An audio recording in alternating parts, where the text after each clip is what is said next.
Tom, you're not a St. Louis U High grad, but when did you first come to St. Louis U High and what brought you here as a teacher? I started here in 1973. I was teaching in the St. Louis public schools after I finished college, and actually took some time, was in the Army. But then when I was there, I kept thinking, there's something missing compared to what my experience had been in Catholic school. And so I heard there was an opening at St. Louis U High, and I applied for it, and here I am. And what was the opening? What department? It's for mathematics. Mathematics. So you came initially as a math teacher. Right, and I still am teaching. Even though I'm in the administration, I'm still teaching a calculus class every day. Could you tell us a little bit about your teaching experience here at SLUH over the years in the math department? I mean, have the students changed much over that tenure?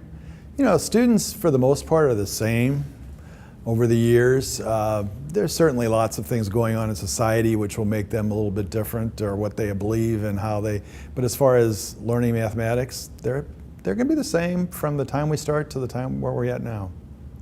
What are some of the challenges in terms of getting the kids into a math mindset? Really, these kids, because they are so bright, they enjoy that. And so it doesn't take much for me to really get them excited about math. Once again, though, I am teaching some of the top level kids, the ones who are taking the top level calculus class here. But just to show you, what's happened over the years, when I first started in teaching this Calc BC class, we had 13 students. Right now, we have about 100 that are taking the class. And they've entered in several statewide competitions and done well, haven't they? They do well. We have there's something called the Continental Math League Calculus Contest, and they participate every year. And we usually get some state or at least regional recognition. But the program has grown, from what you're saying, from not small numbers, but limited numbers to a much larger group. Right, and that's only one part. The other, we have a Calculus A-B class. There's two different calculus classes, and that group's got about another 60, 70. So we have about 160 of our seniors who take calculus now. Tom, you just mentioned AP. Can you tell us about your role in developing the AP program here at SLUH? Well, I worked with the coordinators, always a teacher who's the actual coordinator of getting the exams, ordering the exams, so forth, but I'm the administrator that works with Bob O'Connell, who currently is that coordinator. So I really spend a lot of time promoting AP, trying to get the students signed up. We have gone from, when I first got into administration, maybe given 200 exams or so over all of our disciplines. This past year we gave 1,000 exams. And students can get college credit for all those exams. But I've been very active in the AP Calculus world. I've been on the committee that actually helps write the exam. So you're making up, you've helped draft the tests that are then part of the tests given to the students for the AP credit. Right, and it's across the country. So I have a meeting a couple times a year up in Princeton, New Jersey, with the ETS, where we actually work on developing questions. Each year you have to, you go to a meeting and develop the questions for So we do a lot of homework, and then we come up there and then we work together. Does that take much extra time on your part? It takes a while. This last we have a meeting that's coming up in November up there, but we get homework assignments. So they sent us a first packet of 125 questions to edit, look at, think about, and then they're giving us another packet of another 125, which all have to be completed before we get to the meeting, and then we're going to talk about them. Sounds like a lot of work. It takes time, yeah. Could you talk about the evolution, not just of the math curriculum, but the curriculum here, since you're Assistant Dean for Academics? How has the curriculum developed during your career, or changed during your career here at SLUH? I think one of the biggest things, we have many more electives than we had when I first started. We used to have, English 4. Well, now English 4 is going to be maybe 10 different semester electives that kids can choose from, as far as, what their interests are. So I think you start with science, for example. You've had Biology, he had just come in when I started here, and before that biology wasn't even in the curriculum. And they have biology, chemistry, physics, and that was pretty much it. And then they had an introductory physical science, and now we've got all kinds of electives beyond that for either AP credit or just for interest, including things like astrophysics and anatomy, and we also have AP biology, chemistry, physics, genetics, so quite a few things there. Has it been a challenge from your perspective as an administrator to come up with the, I won't say the right teachers, but teachers that can teach these various courses? Well, I think, in a way it was quite different when I first started. We had about half Jesuit, half lay. Many of the Jesuits were assigned here, especially if they were still scholastics, and said, here, teach this. Well, that wasn't necessarily their background. Yeah. And so I think by getting many, many more lay people who were actually in that field, we've been able to get people then who can teach many more of these sophisticated subjects. Was Father Sheehan the principal when you first came, or had he left? No, Father Sheehan had just left. He had been here before that, but Father Durso was the principal when I first started for just 1 year. And then following that, Father Houlihan became the principal. But then Father Sheehan came back just to work up in development, and I just have the highest respect for Father Sheehan. He was a wonderful man. And from what I understand, he was in large measure responsible for upgrading the academics during his tenure here. I mean, several of the Jesuits that I've spoken with said that Father Sheehan was responsible for making upgrades. And for instance, you mentioned biology. I think he was the one that brought biology here to the curriculum. And I think he, along with Father Bailey, who followed him, the two together probably brought more change than had happened for years before that. Now, you didn't go to St. LUH High, but could you give us your definition or impression of SLUH as an academic and cultural and spiritual institution? How is it different from, you mentioned that you spoke in the public schools. Well, obviously they don't have a spiritual or religious dimension, but what has been your, not just experience, but impressions of the academic, cultural, and spiritual environment here at school over the years? Well, you have all kinds of things that have gone on here that probably didn't happen elsewhere. We started the senior project where our seniors are gone for the whole month of January doing service. Other schools followed doing types of service, but St. LUH High was the first one. Our students are the top academically, and if somebody asks me what makes St. LUH High what it is, it's the students we get. We get the top students, and they're really great to work with, but they're bright, and you can challenge them to do many different things you probably couldn't do at other places. So the service, then of course the mission, the retreat program is outstanding. It started probably when I first started, it was just the Jesuits were working with the retreat program, and as we went along, then the laymen took over that role. And so I was in charge of senior retreats for 20 years. And, yeah. Father Pedro Arrube, I think, initiated the phrase "men for others." Do you think that is incorporated into the culture and the atmosphere at school, and if so, in what ways? Well, absolutely. I mean, that's everything we do. We talk about, how are we serving others? What are we doing? It's just something that is just part of the student who goes here. They leave having that in their background, thinking about that as they go off to do whatever they're going to do. I think they always have in the back of their mind, some of the jobs that they go into, even though they might be very successful businessmen, many of them are also people that are, thinking about other people. But from what you're saying, I mean, you think most of the students do, I won't say buy in, but do adopt the Men for Others philosophy and culture in their lives? I think they do in various degrees. I mean, there certainly will be some that are much more into doing that, but I don't think anybody can leave here without thinking about that. Well, you've kind of commented on this already, but I mean, what makes SLUH different from other schools, the academics, that you're getting some of the brightest students in the area, and then this cultural and spiritual dimension, I guess, are the three components that won't say differentiate, but make SLU in effect a special institution? Yeah, so I mean, one of the things I would comment on is just the way the kids work with each other. You know, you don't see the cliques or the groups that would be at other places. You don't see bullying. I mean, of course, if we see anything like that, we try to stop it right away.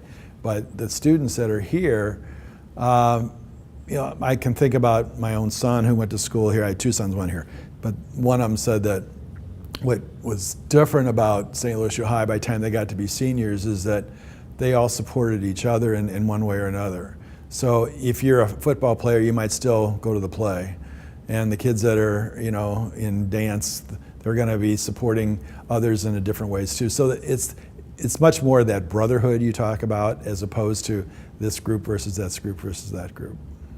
You mentioned brotherhood. One thing that I've noted is the lifelong relationships. I mean, friendships that have started in high school and yet not just at reunions, but close friendships that have lasted the rest of their lives. I'm sure you've probably experienced or noted that in terms of your dealing with alumni who come back and talk about the friendships that were formed here at SLU. Well, I was at the reunion on Friday and went around to several of the different groups. Yes.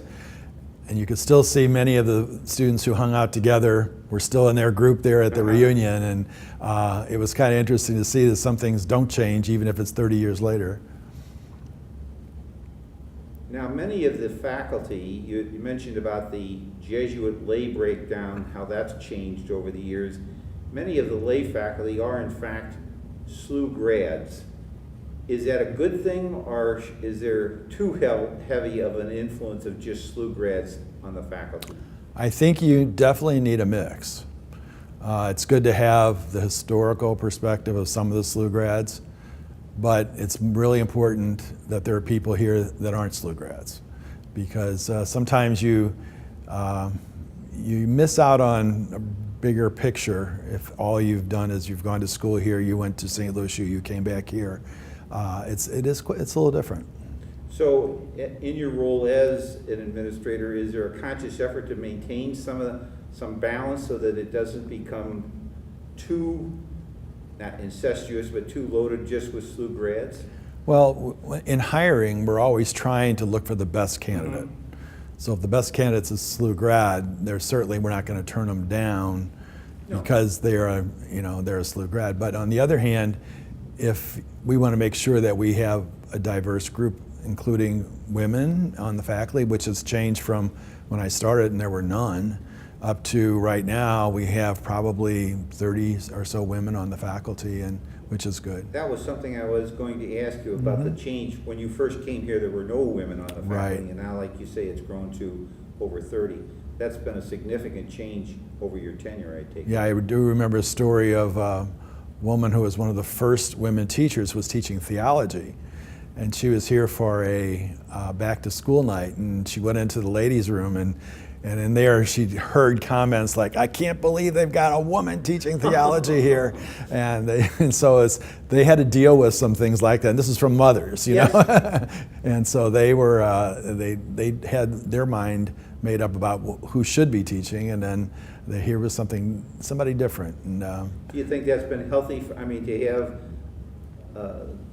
male-female mix on the faculty, mm-hmm. exposing to young men, teenage men, not just to a male influence, but to having a number of faculty who are female. I think it really has helped over the years, because when I first started, it would not be rare to hear some negative comments about women from students in the hallway or something like that. And now you don't hear that. I mean, that's not something that it wouldn't be allowed. I mean, yes. But this good old boys network back when there was right. just old boys here, yes. It was a little bit different.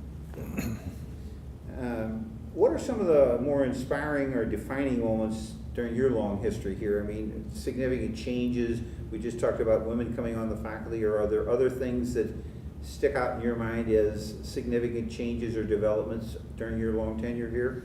I think a lot of it has to do with more laymen, because the laymen are here longer. So the Jesuits, when they came, really many of them were only here a few years and then they moved on to something else. So when somebody's hired now, there's a good chance they're going to be here a long time. So you do have that continuity, which is quite different from when I first started. Mm-hmm. And I think that's good in a lot of ways. I think the curriculum is better, and I think teaching has improved a lot across the board. We had good teachers when I first started, but I think across the board we have very few weak spots right now. What do you think, or who do you think at SLUH has had, if not the most lasting influence, significant? I mean, who are some of the either fellow teachers or administrators that really not only impacted you, but have had significant influence on the school in terms of their leadership and decision making? Well, for me, probably Joe Schulte would have been a big influence because he was head of the math department. And in fact, he told me when I was hired that, you're a necessary evil, and if a Jesuit could do this job, you wouldn't be hired. Oh, he said that to you? Yeah. He said basically, they're not going to spend the money on a layman if they can get a Jesuit to do this. And but of course, we were joking a lot about it. And I also shared an office with Ebby Dunn, who was, not only math teacher but longtime soccer coach, and just interesting people. But then Jesuit-wise, I would certainly say Father Sheehan was a wonderful man. Father Corrigan, another wonderful man. And so some of the most saintly people I've ever met have been Jesuits. Mm-hmm. Not all, but some have. Some, yes.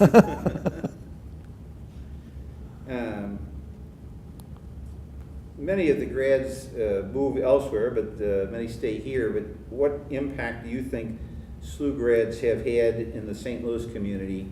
Again, you've been here a long time, and many of your former students now have gone out into the community. Do you think they've had a significant impact in various areas here in the greater St. Louis community?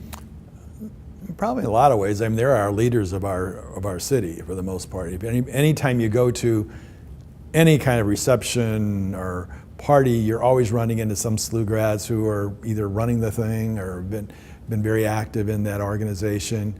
It's very important that they talk to their own sons about coming here, and that has helped keep the school going, as well as certainly the financial type of impact that they've had with giving money for our endowment to help students who can't afford it. And I think that's a big thing too that has happened, is that we're a little more diverse now because of that.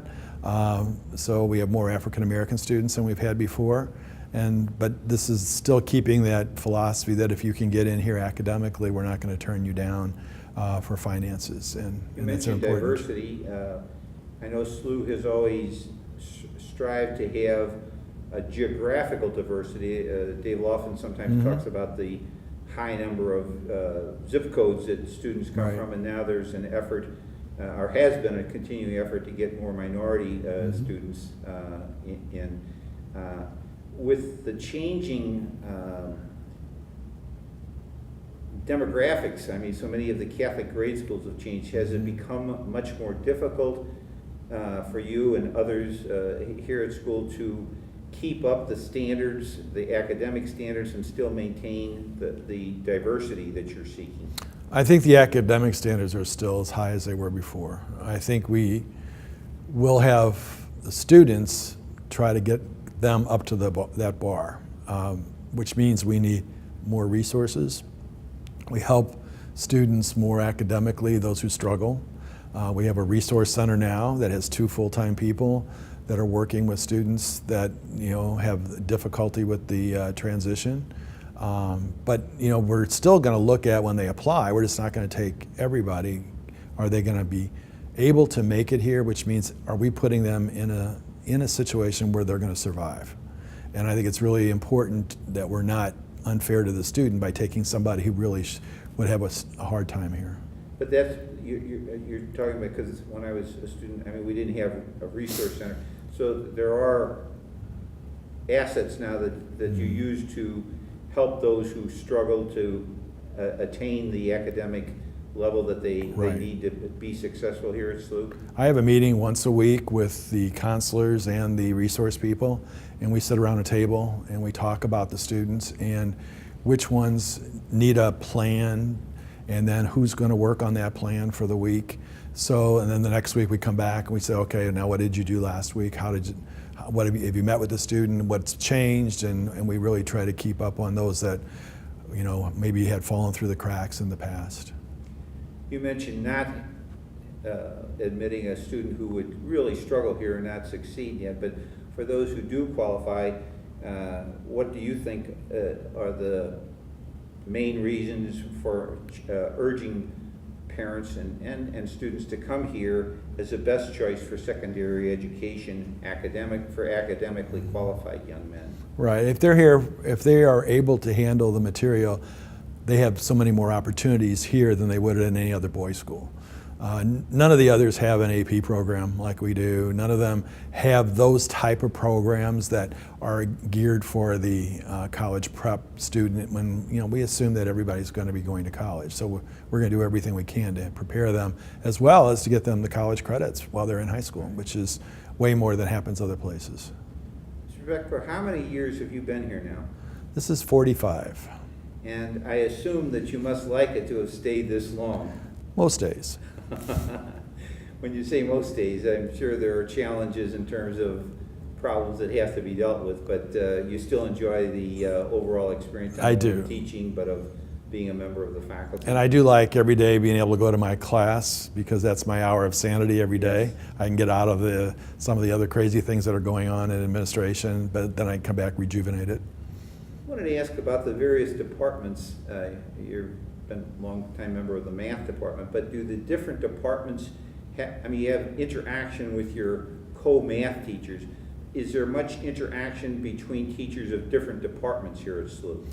We all know each other, and we all, you know, certainly have lunch together whenever anybody goes down there. And, you know, how much do we interact outside of the school? You'll have some close friends that you'll do things with, but you know, it's just like any other place where you work. You know, you're going to be spending most of your time in your area, right. But you know, you certainly know what's going on. I didn't necessarily mean social contact, but I mean in terms of, you mentioned all the different meetings. I mean, you're not only speaking with fellow math teachers, and especially as your position as assistant dean for academics, but I mean, is there much cross current between the different departments? There is. Every week we have what we call the instructional console, and then the department chair for every one of the departments is there, as well as all the administrators.